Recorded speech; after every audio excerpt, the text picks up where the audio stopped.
하나님 우리에게 주시는 말씀은 이사야 40장 27절에서 31절까지 말씀입니다. 구약성경 1016쪽 이사야 40장 27절에서 31절까지 말씀입니다. 교독하겠습니다. 야곱아 어찌하여 네가 말하며 이스라엘아 네가 이르기를 내 길은 여호와께 숨겨졌으며 내 송사는 내 하나님에게서 벗어난다 하느냐.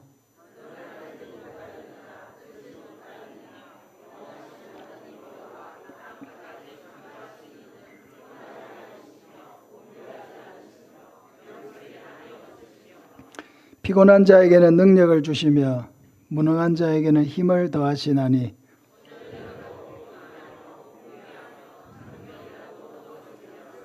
같이 읽습니다. 오직 여호와는 악망하는 자는 새 힘을 얻으리니 독수리가 날개치며 올라감 같을 것이요 다른 박질하여도 곤비하지 아니하겠고 걸어가도 피곤하지 아니하리로다. 아멘. 하나님이 주시는 새 힘으로 살자 제목으로 말씀을 전하겠습니다. 저도 한 주간 기도 사역을 하고 오니까 한마디로 살 것 같습니다.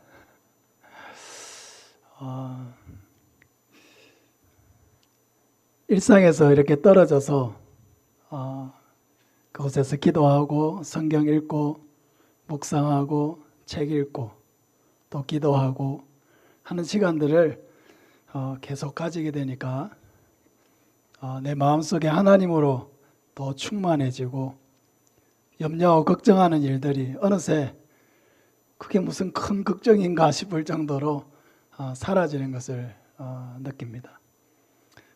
우리도 일상생활 속에서 내가 너무 지쳐있고 너무 힘들다는 생각이 들 때 하루라도 온전히 시간을 내어서 하나님께만 집중하는 그런 시간을 가져보시길 바랍니다. 그러면 어느 순간에 내가 혼자 염려하고 걱정하고 내 힘으로 해야 되겠다고 생각되는 일들이 사라지고 마음속에 하나님으로 가득 차서 하나님의 평강이 넘치는 것을 경험하게 될 줄로 믿습니다. 세상을 사는 일이라는 게 참 어렵죠. 하루하루 일터에서 땀을 흘리고 또 어느 정도 날마다 일을 하고 벌어야 살아갈 수 있다는 그런 압박감에 우리가 늘 시달리고 있습니다. 근데 그것이 계속 쌓이다 보면 어떻습니까? 어느 순간에 가면 한계에 부딪힐 때가 있어요. 너무 지칠 때가 있습니다. 모든 것을 내려놓고 싶을 때가 있습니다. 그냥 에라 모르겠다 다 던져놓고 어디론가 그냥 도망을 가고 싶을 때도 있습니다. 언제까지 내가 이 일을 감당해 나갈 수 있을까 하는 두려움이 우리 마음을 가득 채울 때도 있습니다. 말하자면은 탈진이 온 것입니다. 탈진. 어떤 사람은 육신을 너무 많이 써서 육체에 체력에 탈진이 올 때가 있습니다. 그리고 어떤 사람은 마음을 너무 많이 써서 이 심적인 에너지, 심력이 완전히 탈진될 때가 있습니다. 너무 스트레스를 많이 받고 상처도 많이 받고 또 날마다 가중되는 그런 염려해야 되는 일들 때문에 그 부담이 너무나 커서 하루하루 씨름하다가 이 탈진에 빠지는 것입니다. 여러분 체력 관리도 잘 하시기를 바랍니다. 요즘에는 나름대로 체력 관리를 위해서 열심히 운동도 해야 합니다. 마음 관리도 잘 해야 합니다. 우리의 마음이 늘 유쾌함을 유지하고 은혜를 유지할 수 있도록 마음을 잘 관리하고 영성을 잘 관리해야 합니다. 근데 성도는 참으로 복을 받은 사람들입니다. 왜냐하면 항상 하나님이 우리와 함께하고 계시고 또 하나님의 사랑이 항상 내 삶을 붙들고 계시기 때문입니다. 오늘 본문에서 이스라엘은 두려움과 걱정 속에서 불평과 원망을 쏟아내고 있는 것을 봅니다. 그럼 불평과 원망의 원인은 뭐냐? 두려움과 걱정입니다. 두려움과 걱정이 마음에 가득하면 불평과 원망이 많이 나오게 됩니다. 이스라엘이 뭐라고 불평을 합니까? 27절에 보면 야곱아 네가 어찌하여 말하며 이스라엘아 내가 어찌하여 이러기를 내 길은 여호와께 숨겨졌으며 내 송사는 내 하나님에게서 벗어난다 하느냐. 이 말은 이스라엘 백성들이 지금 바벨론 포로 상태에서 불평하는 말입니다. 내 길은 여호와께 숨겨졌으며 하는 것은 하나님이 지금 내가 바벨론 포로 생활 가운데 어려움을 당하고 고난을 당하고 있는데도 하나님은 지금 나를 안 보고 계신 거냐? 내가 지금 당하고 있는 고난이 하나님께 숨겨져 있느냐? 하나님은 나에 대해서 무관심한 거냐? 그런 것에 대한 불평입니다. 내 송사는 하나님에게서 벗어난다 하는 불평은 지금 우리가 당하는 이 고난이 하나님의 공의로운 판단의 결과가 아니라는 것입니다. 다른 말로 하면 우리가 무슨 잘못을 그리 했길래 하나님이 우리에게 이런 바벨론 포로와 같은 이런 고난을 우리에게 주시는가? 우리가 무슨 잘못을 그리 했단 말입니까? 하는 그런 불평입니다. 여러분, 우리도 어려움에 처해 있을 때 하나님께 불평해 본 적이 있습니까? 불평하면 안 되는데요. 여러분, 불평이 날 때 불평하시기 바랍니다. 하나님 불평한다고 막 야단치는 분은 아닙니다. 불평이 나면 불평을 하는 게 좋아요. 하나님은 솔직한 걸 좋아하십니다. 뭔가 불평이 나고 이해가 안 될 때, 너무 이해가 안 됩니다. 내가 기도하고 있는데 빨리 응답을 안 해주시면 왜 하나님 빨리 응답을 안 해주십니까? 우리가 시편을 읽으면 그런 다윗의 그런 기도들이 나오지 않습니까? 우리가 고난을 당할 때 그 고난이 부당하게 느껴질 때도 있습니다. 이스라엘 백성들처럼 내가 무슨 잘못을 그렇게 했길래 하나님 나에게 이런 고난과 시련을 주시는가? 여러분, 히스기야 왕 잘 알고 있죠? 다윗 이후로 가장 의로운 왕이라고 할 수 있는 사람이 바로 히스기야 왕입니다. 히스기야 왕은 남유다에서 우상을 철폐하고 예배를 회복하는 일에 앞장선 왕입니다. 그런 많은 왕들이 실패했던 산당을 제거하는 일을 완성했고, 또 사람들이 숭배하던 아세라 목상을 찍어버렸습니다. 또 모세 시대의 광야에서 이스라엘 백성들이 불뱀에 물렸을 때 매달았던 놋뱀이 있었는데 그 놋뱀이 히스기야 때까지도 있었어요. 그래서 많은 사람들이 그 놋뱀을 신처럼 하나님처럼 숭배하는 것을 보고 그것은 우상숭배라고 판단을 해서 그것도 없애버렸습니다. 히스기야는 왕이 된 첫 해에 성전문을 열고 성전을 수리하게 명령해서 불과 16일 만에 성전이 정결하게 청소가 되어서 히스기야 왕 때 이스라엘 백성들이 하나님을 예배할 수 있는 모든 것을 갖추었습니다. 다윗이 정해놓은 규례대로 찬양대를 세우고 하나님이 정하신 율법을 따라서 여러 가지 제사들을 회복했습니다. 말하자면 히스기야는 정말 그 왕으로 세워진 첫 해부터 정말로 하나님의 마음에 합한 일들, 하나님의 마음을 시원하게 해드리는 그런 왕이었습니다. 그런데 어느 날 하나님이 이사야 선지자를 통해서 청천벽력 같은 이야기를 하시는 것입니다. 이사야 38장 1절에 보면 너는 내 집에 유언하라 네가 죽고 살지 못하리라. 청천벽력 같은 이야기죠. 그때 히스기야가 뭐라고 기도합니까? 이사야 38장 3절에 보면 이르되 여호와여 구하오니 내가 주 앞에서 진실과 전심으로 행하며 주의 목전에서 선하게 행한 것을 기억하옵소서 하고 히스기야가 심히 통곡했다고 했습니다. 여러분, 우리는 저는 히스기야 이 말씀을 기도원에서 이렇게 우리 성도들도 그때 이 성경 일독 하시는 분은 다 읽었을 텐데요. 히스기야의 기도에서 참 특별한 것을 발견했습니다. 우리는 보통 이렇게 갑작스럽게 이렇게 큰 문제를 만나면 대다수의 사람들은 자기가 뭐 잘못한 게 없는가 거기에 집중해요. 하나님 앞에서.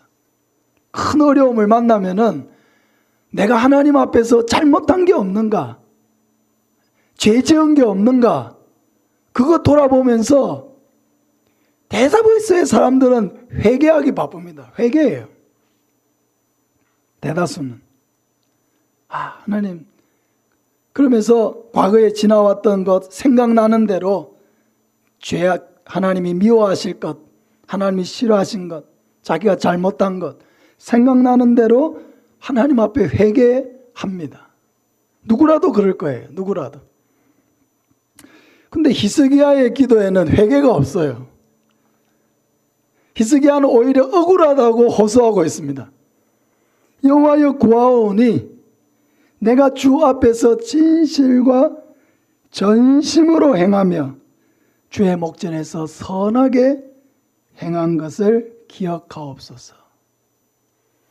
말하자면은 히스기야는 정말 자신의 인생을 온전히 하나님 앞에 헌신해서 어떻게 하면 정말 하나님의 말씀대로, 율법대로, 하나님의 뜻대로 내가 이 왕의 직분을 감당할 것인가를 고민하면서 그 일을 완수하려고 몸부림쳤던 사람이라는 거죠. 근데 뜻밖의 시련을 만나게 된 것입니다. 그러니까 히스기야가 만난 시련은 뭡니까? 뭘 잘못해서 벌을 주는 게 아니라는 거죠. 뭘 잘못했기 때문에 무슨 징계로서 하시는 일도 아니라는 것입니다. 여러분, 우리도 신앙생활을 하다 보면은 이럴 때가 올 수 있습니다. 나는 나름대로 최선을 다해서 하나님을 사랑하고 섬긴다고 했는데 갑작스럽게 경제적인 큰 어려움에 빠질 수도 있고, 또 자녀들에게 문제가 생길 수도 있고, 또 자신에게 큰 병이 생길 수도 있고, 또 갑작스럽게 큰 돈이 들어야 되는 일이 생긴다든지, 풀어야 될 문제가 생긴다든지, 정말 답이 없는 그런 문제가 생길 수도 있다는 것입니다. 나름대로 내가 하나님을 섬기고 하나님을 사랑하고 내 나름대로는 정말 할 수 있는 대로 최선을 다했다고 생각하는데 왜 하나님께서 나에게 이런 시련을 주시는가 하는 그런 생각이 들고 또 서운한 마음이 찾아들고 그렇게 할 수가 있다는 것입니다. 우리가 착각하는 것 중에 하나는 모든 일이 잘 될 때는 하나님의 은혜라고 생각하는데 갑작스럽게 이렇게 생각지 못한 문제가 생기면 그것을 하나님의 저주라고 생각한다는 거죠. 그건 잘못된 것입니다. 뭔가 잘못된 부정적인 일이 생기면 그것이 하나님의 저주라든지 하나님의 징벌이라든지 하나님의 매라든지 그렇게 생각하는 것은 잘못되었다는 것입니다. 여러분, 우리의 삶에 일어나는 일이 어떤 일이든지 하나님은 변함없는 우리의 하나님이십니다. 하나님은 변함없이 우리의 아버지이십니다. 중요한 것은 우리가 그 어려움을 하나님의 징벌이다, 하나님의 저주다 이렇게 우리가 단정 짓지 않고 그것에 대해서 하나님 앞에 나아가서 기도하고 하나님을 의지하고 하나님을 찾는 것입니다. 히스기야가 어떻게 했습니까? 정말 절망적인 상황에서 포기하지 않냐고 기도했습니다. 하나님 앞에 통곡하면서 자신의 진심을 아뢰고 하나님 앞에 기도했습니다. 여러분, 이것이 중요한 것입니다. 어떤 어려움을 만나든지 그것을 가지고 하나님 앞에 나아가서 하나님의 얼굴을 구하고 찾는 것. 하나님은 히스기야의 기도를 들으시고 이사야 선지자가 아직 성읍에 들어가기도 전에 다시 히스기야에게 돌아가게 하셔서 히스기야가 치유받을 것을 선포하게 하셨습니다. 이사야 38장 5절 후반절에 보면 내가 내 기도를 들었고 내 눈물을 보았노라.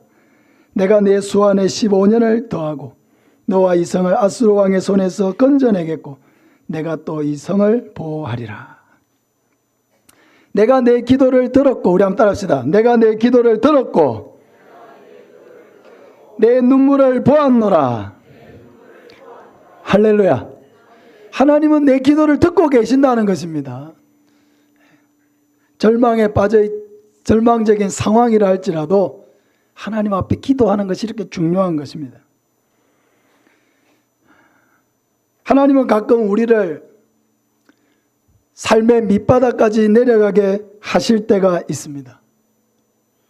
그것은 하나님께서 우리의 진심을 보기 위해서 그렇게 하시는 것입니다. 우리는 진심으로 하나님 앞에 나아가는 게 참 중요해요. 하나님은 우리의 마음의 중심을 보기를 원하시고 그런 중심에서 나오는 고백을 듣기를 원하시기 때문입니다.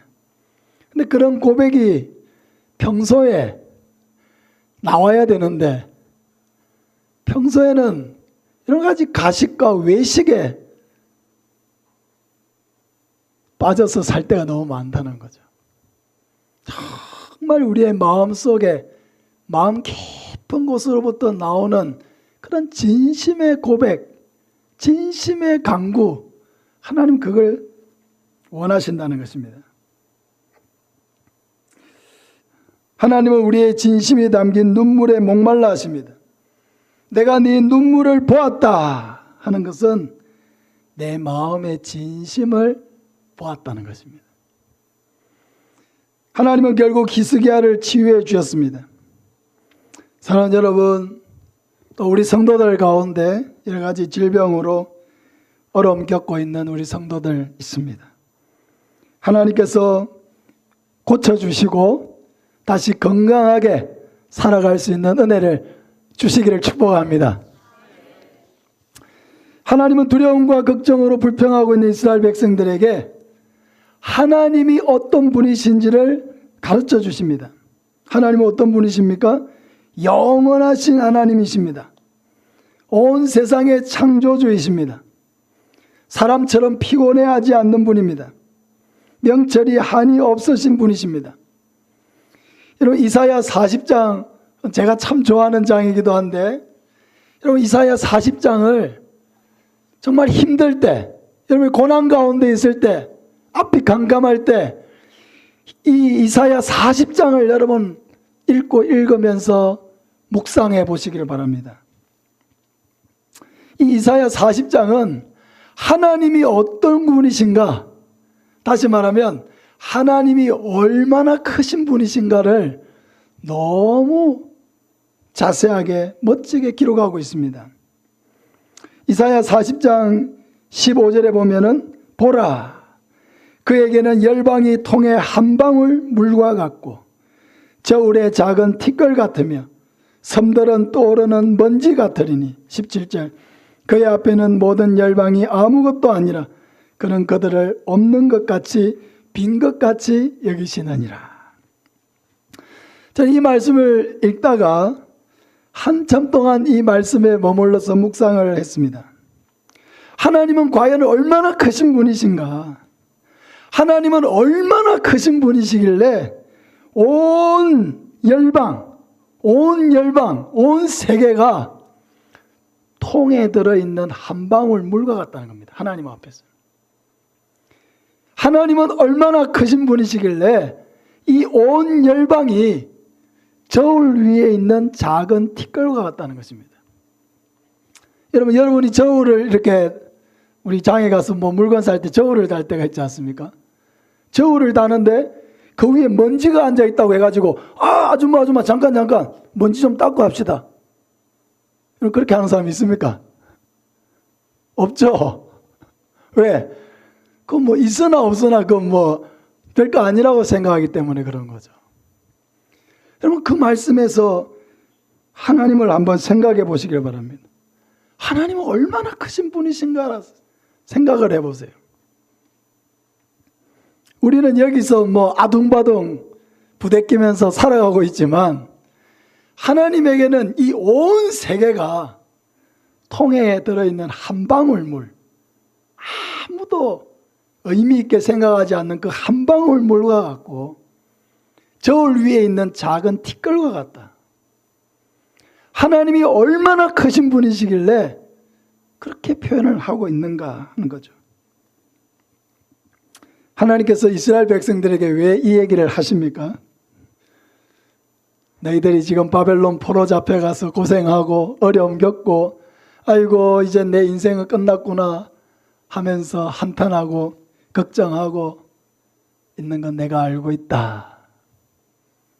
그러나 너희들을 그냥 그대로 두지 않을 것이고 내가 반드시 너희들을 본국으로 돌아오게 할 것이다. 나에게는 그런 일들이 아무 일도 아니다. 얘기를 하시는 거예요. 나에게는 너희들은 이제는 우리는 고향으로 돌아갈 수도 없고 이 이국 땅에서 이제 이렇게 고생만 하다가 사람 취급도 받지도 못하고 이렇게 죽어나가겠구나. 인생이 이렇게 끝나는구나 하고 있지만은 이 세계의 역사를 바꾸고 너희들이 생각하는 그 불가능한 일들이 일어나게 하는 데 있어 가지고 그런 일들이 나에게는 아무것도 아니라는 것을 이야기하려고 하시는 것입니다. 그래서 하나님은 이스라엘 백성들에게 오직 너희들은 나를 바라보라고 말씀하십니다. 나를 바라봐라. 너희들이 경험하고 있는 문제를 바라보지 말고 온 세상을 그 뜻대로 운영하는 나를 바라보라. 하나님은 요구하십니다. 이사야 40장 31절 우리 같이 한번 읽겠습니다. 오직 여호와를 앙망하는 자는 새 힘을 얻으리니 독수리가 날개치며 올라감 같을 것이요 다른 박질하여도 곤비하지 아니하겠고 걸어가도 피곤하지 아니하리로다. 할렐루야. 여호와를 앙망한다는 말은 하나님을 바라본다, 갈망한다는 말인데 막연하게 바라보고 갈망하는 게 아니에요. 믿고 바라보고 믿고 갈망하는 것입니다. 어떤 하나님을 믿느냐? 나의 모든 상황을 도와주시고 나를 이 깊은 수렁에서 건져주실 하나님을 믿고 바라보고 기대하고 갈망하는 것입니다. 그게 앙망하는 것입니다. 여러분 우리가 어떤 상황에서 기도하든지 막연하게 하나님을 바라보는 것이 아니고 나를 도우시고 나를 수렁에서 건져주실 하나님을 믿고 기도하시기를 바랍니다.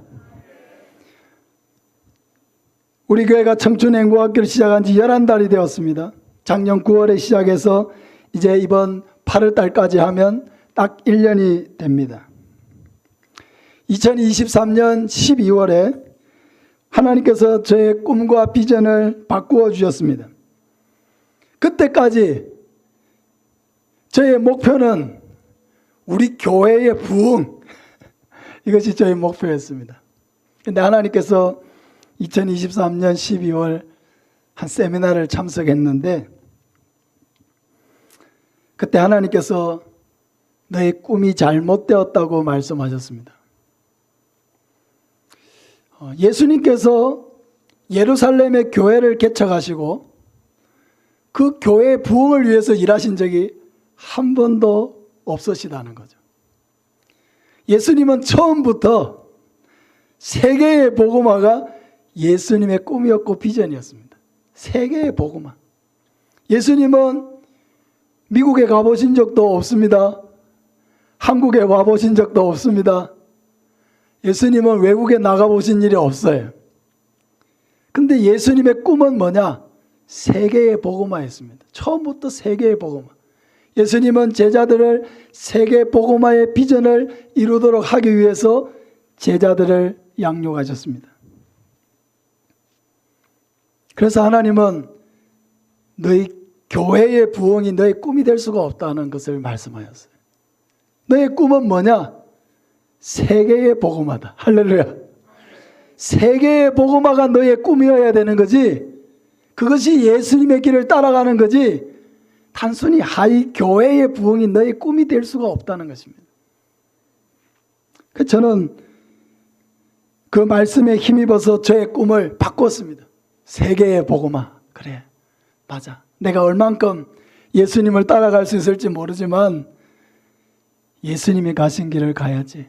세계의 복음화를 위해서 살아야지. 내가 간 만큼 어디까지든 가면 거기에서 또 누가 바톤을 터치해서 또 한 걸음 더 나아갈 것이고 거기서 또 누군가가 한 걸음 더 나아가겠지. 사랑하는 여러분, 세계 복음화의 이 꿈은 단순히 저의 비전일 뿐만 아니라 여러분의 비전인 줄로 믿습니다. 우리 하이교회가 다 함께 세계 복음화의 꿈을 꾸고 세계 복음화를 위해서 살아야 합니다. 그래서 저는 그때부터 세계 복음화를 위해서 우리가 무엇을 해야 될 것인가, 우리 교회가 무엇을 해야 될 것인가, 세계 복음화를 위해서 이 지역의 복음화를 이루어야 되겠다, 그런 꿈을 가지게 되었습니다.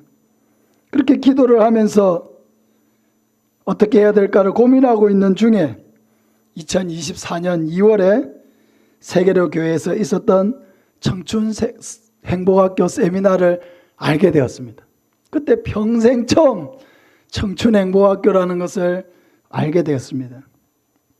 그래서 세미나를 참석하고 들어보고 또 이것을 만드신 장로님의 말씀을 들어보고 그분이 쓰신 책을 읽어보고 이렇게 했을 때 이것이 우리 지역의 복음화를 이루기 위한 정말 하나님이 주신 중요한 도구가 되겠구나, 이것을 알게 해주셨어요. 이거는 저도 전도에 대해서 누구보다도 많이 고민을 하고 연구도 하고 하는 사람이지만 청춘 행복학교라는 것을 제가 처음 경험했을 때 얼마나 놀랐는지 모릅니다. 여기까지 이런 프로그램까지 생각할 때에는 얼마나 그 전도에 대해서 고민을 하고 고군분투하고 복음을 전하기 위해서 몸부림쳤던 분일까. 우리 교회에서 청춘행복학교 앞두고 예배 드릴 때 최원수 장로님 한 번 오셨습니다. 그분이 청춘행복학교를 만드신 분이죠. 근데 그분은 젊었을 때부터 지금 대구에 공항교회라고 있는데 합동측 교회인데 그 교회 원로 장로님이신데 이분은 젊었을 때부터 어떻게 하면 복음을 전할까? 어떻게 하면 사람들에게 예수님을 전할 수 있을까? 한평생을 그걸 가지고 고민해 오신 분이에요. 한평생을. 젊었을 때부터 지금 고령이 된 나이 이때까지도 오롯이 복음을 전하는 이것만을 고민해서 살아오신 분이에요. 또 이분은 자기가 소금 가지고 돈도 많이 벌었지만은 그러나 또 많은 개척교회들, 미래자립교회들을 도우면서 어떻게 하면 목사님들이 복음 전하는 일에 낙심하지 않고 더 이렇게 내가 도와줘서 힘을 내게 할 수 있을까? 그런 고민을 굉장히 많이 하신 분입니다. 그러던 중에 하나님께서 장로님에게 지혜를 주신 거예요. 지금 이게 너무 세상이 고령화되어지고 연로하신 분들 너무 많아지는데 이들에게 복음 전할 수 있는 뭔가가 있어야 되겠다. 그렇게 기도하던 중에 이 청춘행복학교라는 것을 생각하게 해주신 거죠. 제가 너무 놀란 것이 전도를 하려고 부단히 애를 쓰면은 제일 중요한 게 뭐냐면은 접촉점을 갖는 것입니다. 불신자와 어떻게 나와 잘 모르는 사람인데 뭘 가지고 접촉점을 찾아서 뭘 가지고 대화를 하고 뭘 가지고 소통을 하고 뭘 가지고 이렇게 좀 이야기거리를 만들고 접촉할 수 있을까? 그게 고민이거든. 항상 그 접촉점을 어떻게 만들 수 있을까? 이게 전도하는 사람의 고민인데 그래서 제가 이 청춘행복학교라는 프로그램을 들었을 때 그래서 놀란 거예요. 나도 고민을 한다고 했지만은 우리 장로님은 참 이 일을 위해서 너무너무 헌신된 분이시구나. 그걸 제가 알게 되고 크게 감탄을 했습니다. 그렇게 해서 우리가 그 청춘행복학교를 우리 교회에 도입해서 이제 1년째 이 일을 하고 있는데 정말 이 사역을 위해서 많은 분들이 헌신적으로 사역을 하고 계십니다. 어떤 분들은 휴가를 내어서 사역을 도와주고 계시고, 어떤 사람은 반차를 쓰고 와서 또 도와주시고, 어떤 사람은 업무를 조정해서 또 와서 도와주시고, 이리저리 또 자기 일에 바쁜 가운데 차량 운행을 위해서 오셔가지고 여러 가지 봉사일로 섬기고 계십니다. 여러분, 우리가 이렇게 나름대로 힘쓰고 애쓰는 것은 바로 세계 복음화를 원하시는 그 하나님과 동력하기 위한 것입니다. 여러분이 작은 봉사를 할지라도 지금 우리가 어떤 방향을 가지고 이 일을 하고 있는지를 잊어버리면 안 돼요. 세계 복음화를 위해서 우리 교회가 나아가는 일에 이 지역 하나님께서 우리 교회를 이곳에 세워주셨으니 우리 하이면과 삼천포에 있는 이 지역을 우리가 품고 이 지역을 먼저 복음화시켜야 되겠다 하는 그러한 비전 속에서 이러한 일들이 이루어지고 있다는 것을 여러분이 기억하고 또 섬겨야 하는 것입니다. 여러분, 속도보다도 방향이 더 중요합니다. 신앙생활은 올바른 방향으로 가다 보면은 반드시 올바른 목적지에 이르게 되어 있습니다. 기도원에서도 정말 갈망했습니다. 갈망했습니다. 하나님, 이렇게 청춘행보학교 1년 동안 잘 진행하게 하시고 많은 분들 우리 교회에 보내주셨는데 정말 이분들이 한 사람도 빠짐없이, 우리 한번 따라합시다. 한 사람도 빠짐없이 천국 백성 되게 하옵소서. 한 사람도 빠짐없이 예수 믿게 하옵소서. 여러분, 청춘행보학교 하면서 여러분 이 기도를 하시길 바랍니다. 자기가 태워오는 차량 몇 사람이 타고 오든지 하나님, 이 사람들 천국 백성 되게 해주십시오. 예수님 믿게 해주십시오.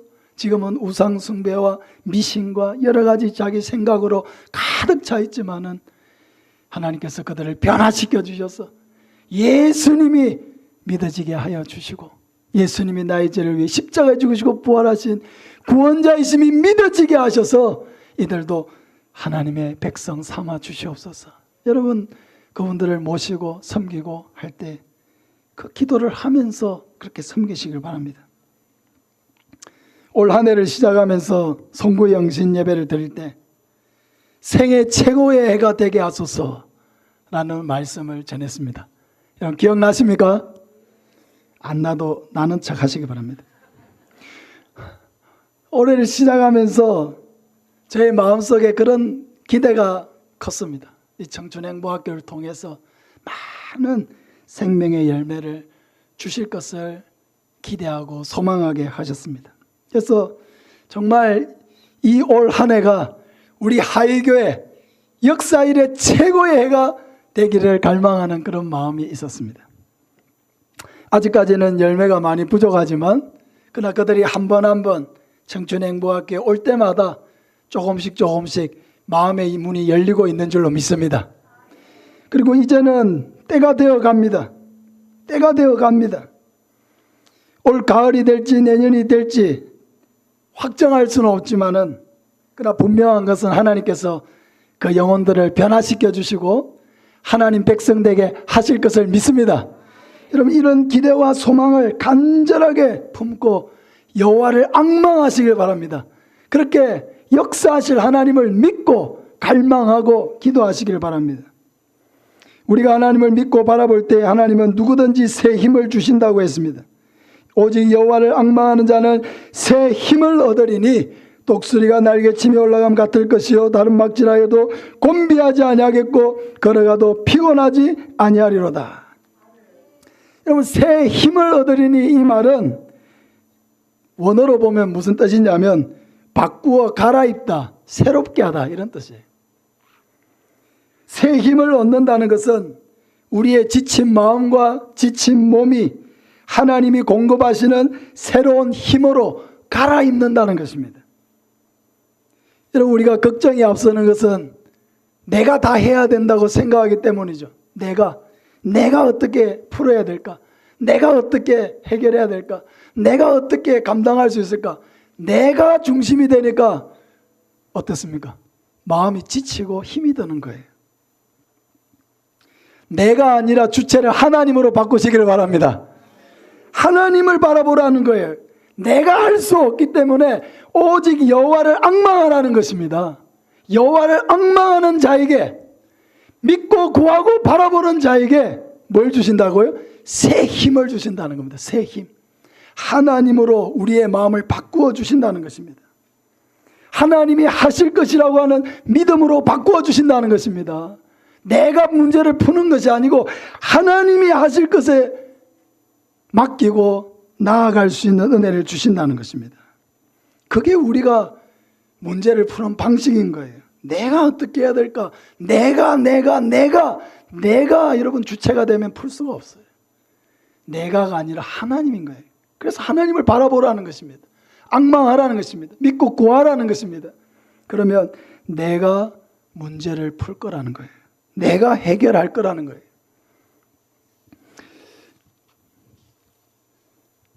다른 박질하여도 곤비하지 아니하고 걸어가도 피곤하지 아니하로다. 제가 밤에 이렇게 산책거리를 제가 뛰거든요. 조금 뛸 때가 있거든요. 오래 못 뛰어요. 확 뛰면은 제가 숫자를 세면서 뜁니다. 하나, 둘, 셋, 넷, 다섯, 여섯. 100개를 셀 때까지 계속 그 뛰는 그걸 유지할 수가 없어요. 한 100개까지 셀 때까지 뛰면 숨이 차서 쉬어야 돼요. 또 좀 걷다가 또 뛰고 계속 달릴 수가 없어요. 근데 여호와를 앙망하는 자는 어떤 힘을, 은혜를 주시느냐? 다른 박질해도 곤비하지 않는다. 걸어가도 피곤하지 않는다. 무슨 말입니까? 하나님이 계속해서 힘을 공급해 주신다는 말입니다. 계속해서 공급해 주시는 거예요. 지치지 않는다는 게 얼마나 좋은 것입니까? 열심히 살다 보면 사람은 다 지칠 때가 옵니다. 피곤해서 일을 할 수 없을 때가 옵니다. 마음이 한번 낙심되면 회복되는데 시간이 많이 걸립니다. 저도 앞만 보고 하이교에 와가지고 앞만 보고 막 달려가다 보니까 어느 순간에 제 몸이 지쳐있고 제 마음이 지쳐있다는 것을 잊어버렸습니다. 저도 한번 엄청난 탈진이 찾아와가지고 굉장히 힘들었을 때가 있습니다. 제가 표를 많이 안 내서 힘들었는지 안 힘들었는지 여러분 몰랐겠지만은 설교를 준비할 수 없을 정도로 어려웠어요. 설교해야 될 시간이 다가오는데 아무 생각을 할 수 없을 정도로 힘이 들었어요. 아예 그냥 아무 생각을 하고 싶지 않을 정도로 힘이 들었어요. 두려웠어요. 설교 시간이 다가오는 게 두려운 거예요. 지금 빨리 가서 이제 설교 준비해서 강단에 올라가야 되는데 설교가 하나도 준비가 안 되는 겁니다. 뭡니까? 지쳐 있었다는 거예요. 내가 지쳐 있는 거예요. 힘이 없는 거예요. 그 힘든 시간을 보내고 다시 하나님을 의지하고 하나님이 공급하시는 힘으로 일어설 수가 있었습니다. 항상 열쇠는 뭐냐? 하나님을 바라보는 거예요. 하나님께 집중하는 것입니다. 하나님께만 집중하는 거예요. 하나님으로 내 마음을 가득 채우는 것입니다.